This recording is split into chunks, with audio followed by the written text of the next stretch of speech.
All over the world, new schemes are being piloted that are about controlling your movement and capturing your data, sometimes even in exchange for healthcare. Whether it's smart cities or new healthcare edicts, they're coming for your data. You should be worried about your privacy because this is all part of the globalist master plan.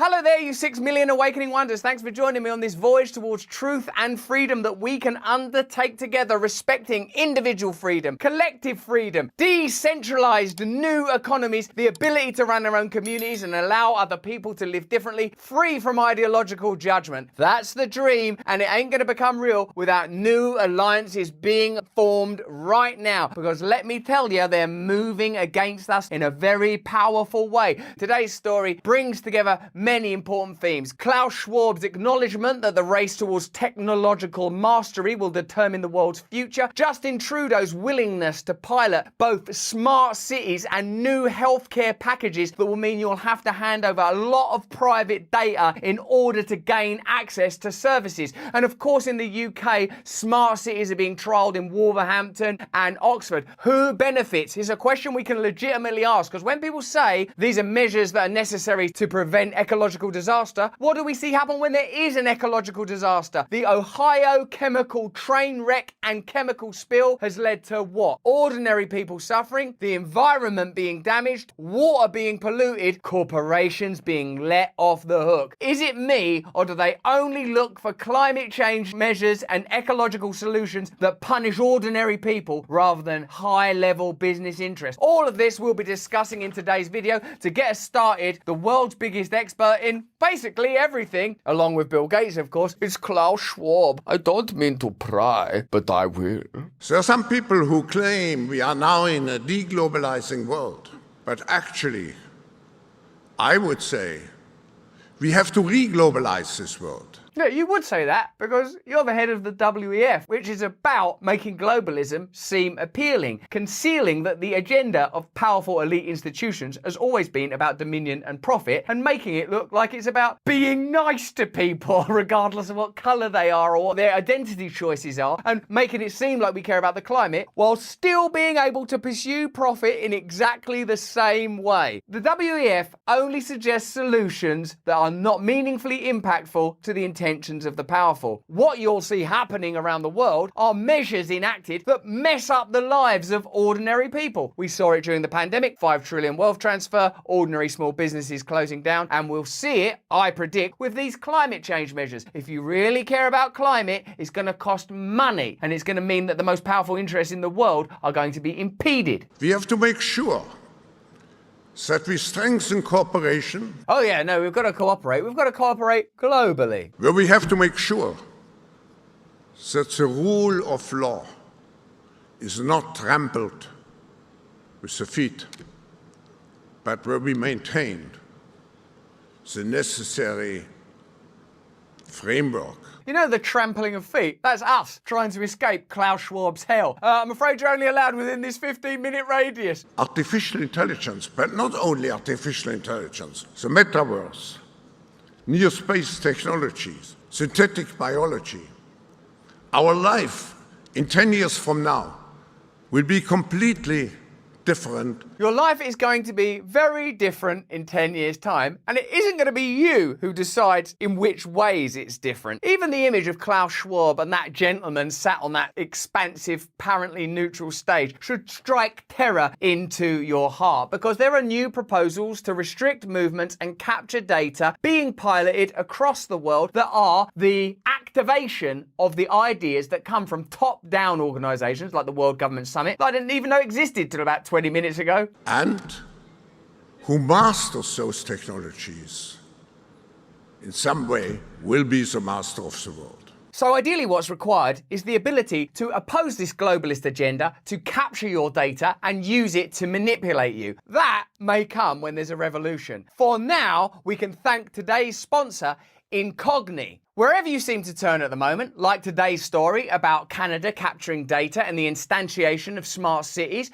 personal data is being stolen. Someone could have paid to get access to your private information and sold it to data brokers. But the good news is you have the right to request data brokers delete what information they have about you and protect your privacy online. This would take normal people like us years to do, but you can use the tool I use, Incogni, who will do it for you automatically without any hassle. This is how it works in 3 steps. 1, you create an account with Incogni, there's a link below.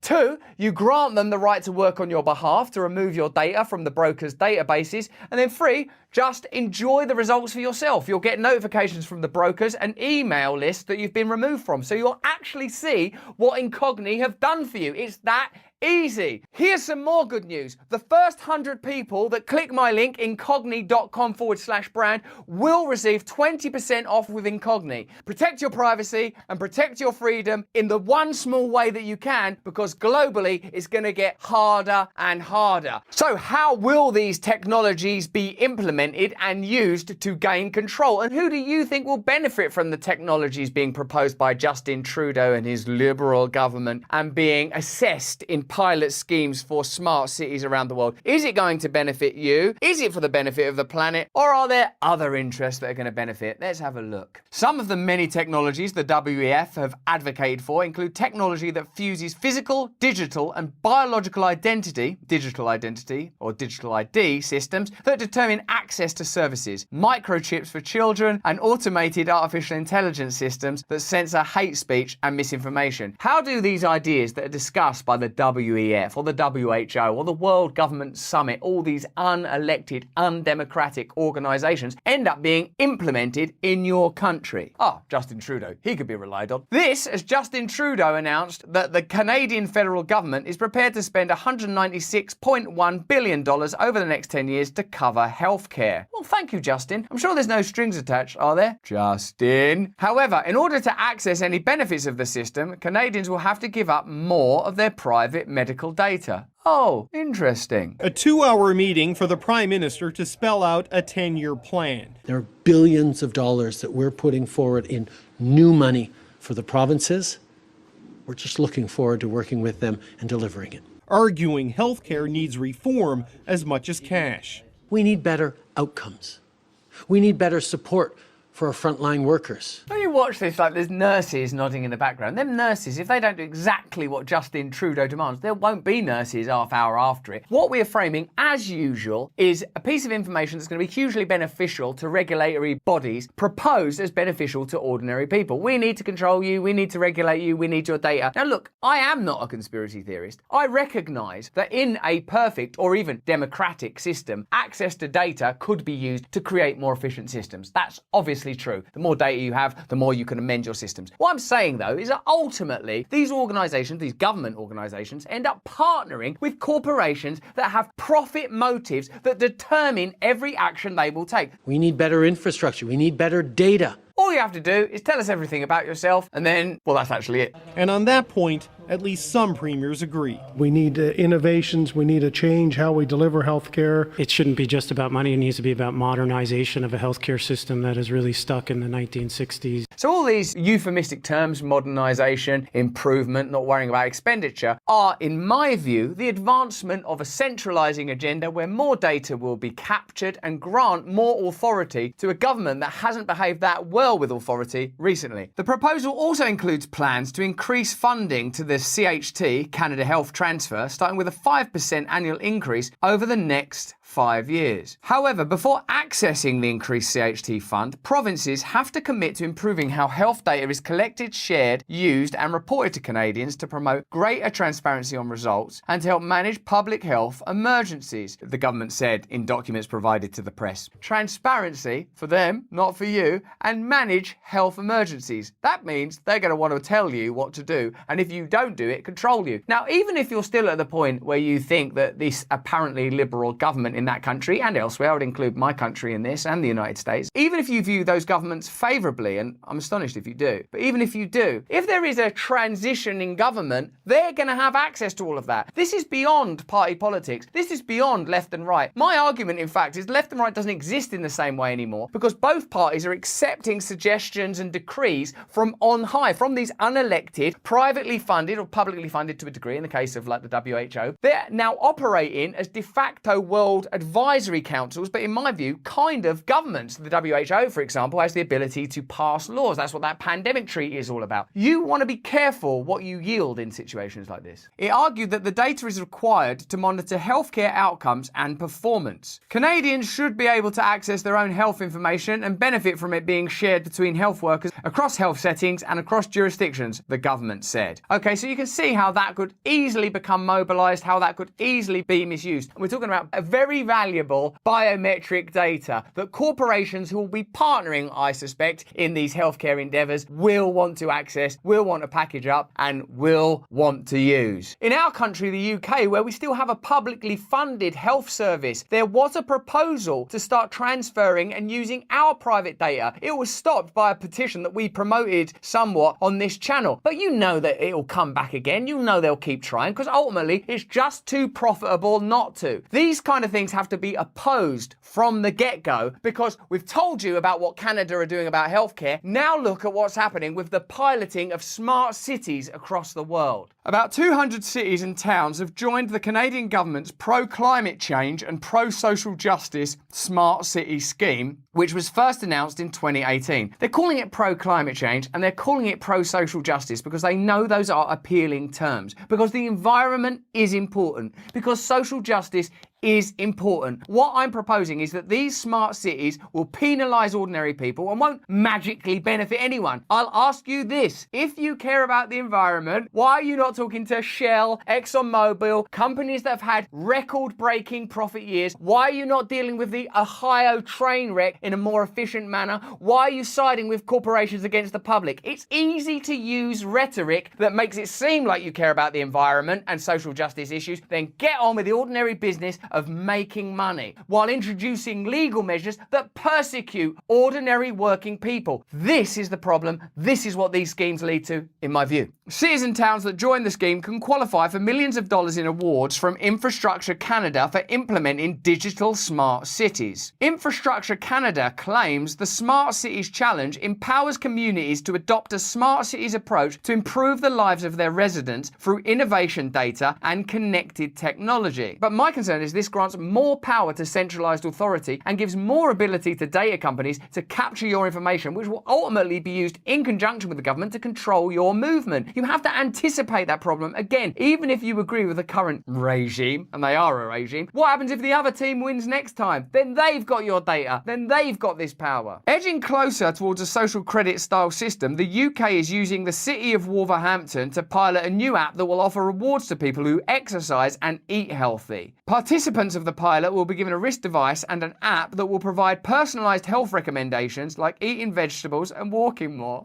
You just tell people that now. Eat vegetables and walk more. Right, now take that thing off and throw it away because you don't need it. Get on with your life. You don't need the government intervening with eating vegetables and walking more. You don't need an alliance between data capture and centralised authority so that you can gnaw down on a stick of celery and stroll around in a park unless you're locked down, unless this technology, by the way, could be the very sort of thing that could monitor your movement and your actions. I care about the environment. I care about social justice. I care about individual freedom and collective and communal democracy. Granting the state more ability to control movement and levy taxes against ordinary people is not the way to improve the environment. Look at the congestion charge in London, for example. The same arguments were made there. This will eliminate blah, blah, blah. It's just another way of getting revenue. They will never do anything that meaningfully impacts the ability of powerful institutions, energy companies, the relationships with powerful states, anything that meaningfully impedes the ability to profit on behalf of the environment. We've seen that again and and again. This comes as members of the European Parliament, MEPs, have adopted the draft legislation meant to pave the way for implementing an EU digital ID wallet described by the European Parliament as an all-in-one digital identity. The UK could also pilot DNA smart cards. A new scheme is being proposed where elements of a patient's DNA is stored on an electronic record. For some people, they will use the argument that this is beneficial for the climate or social justice issues. For other people, they'll say it's a way of preventing immigration. So whatever you believe in, they will find a way of advancing their agenda. So you have to just disagree with it in principle. I want control of my own data. I want control of my own life, my own community.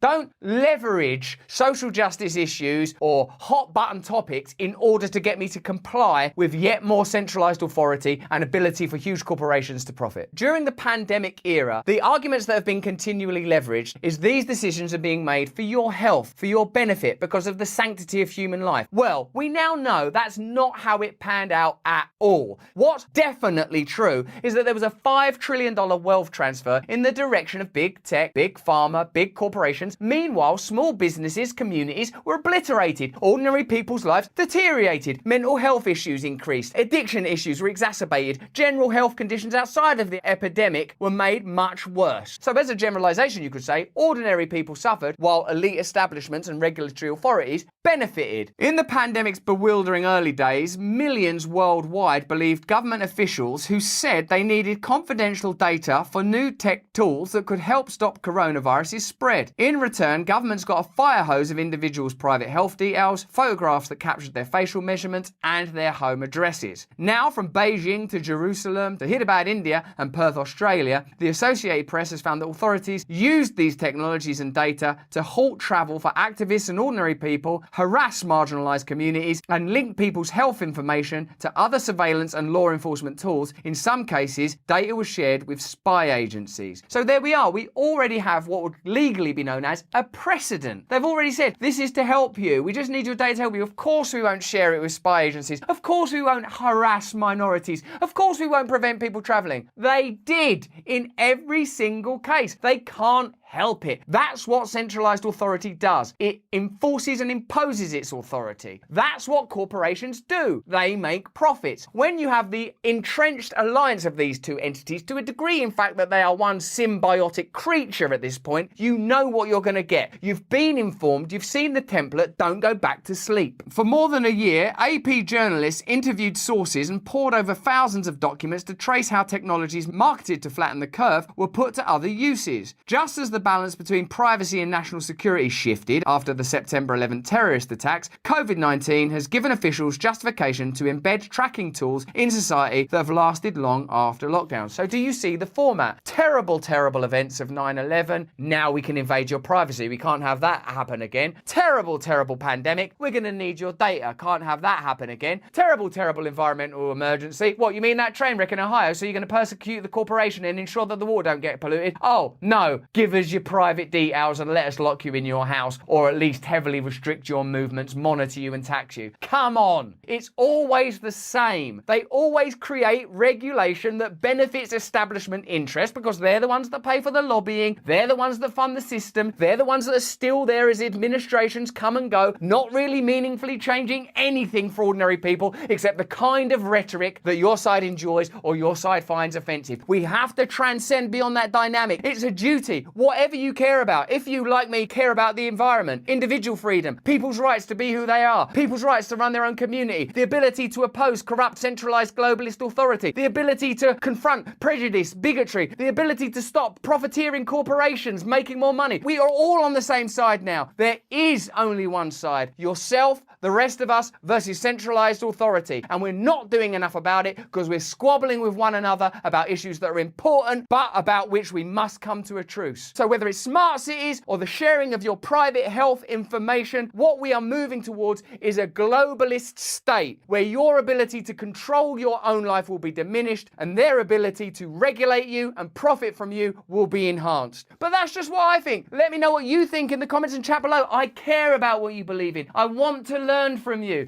Turn on the notification bell and subscribe right now. But more important than any of that, within a 15-minute radius, stay free. The first 100 people that click my link, incogni.com/brand, will receive 20% off their first month with Incogni. That's incogni.com/brand.